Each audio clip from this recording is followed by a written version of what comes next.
Everybody seems to be really upset about Caleb Hammer and Bradley on a budget, and there's people taking sides, and people are fighting and they're arguing, was Bradley right, was Caleb right? So I want to take an opportunity as someone who is also frugal, also a minimalist, also lives below my means, but is also a finance educator, to say, hey everybody, relax. Here's my promise to you.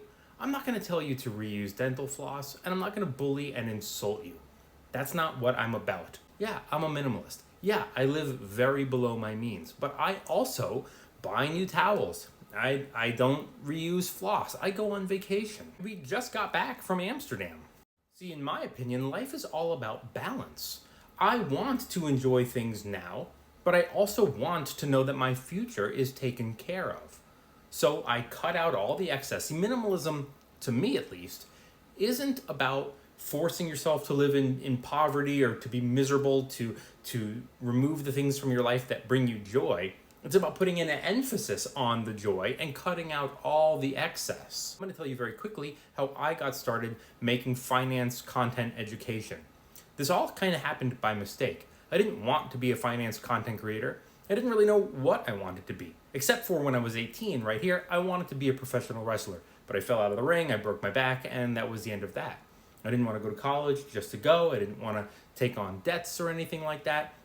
I didn't know who I was or what I wanted to be. So I worked in the restaurant industry, I worked in the fitness industry, and along the way, thanks to my mom and my grandma who were heavily invested, I kind of picked up on the stock market as something I should be involved in.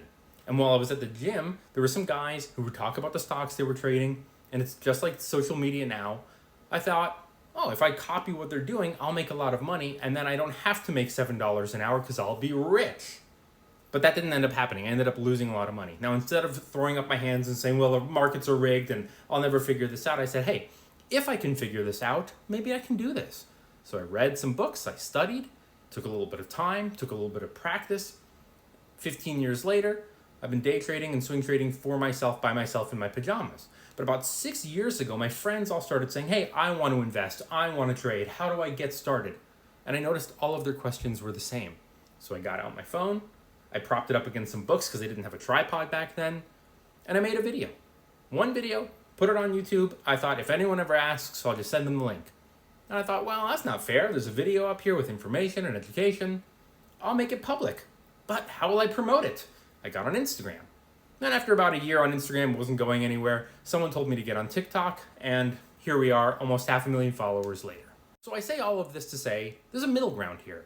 And it's me. If you don't want to be bullied and you don't want to be told to reuse floss and staple your towels because there's a hole in them, follow me. I want to show you one quick thing and then I'm going to end this video. See everything on the screen right over here? It's all free.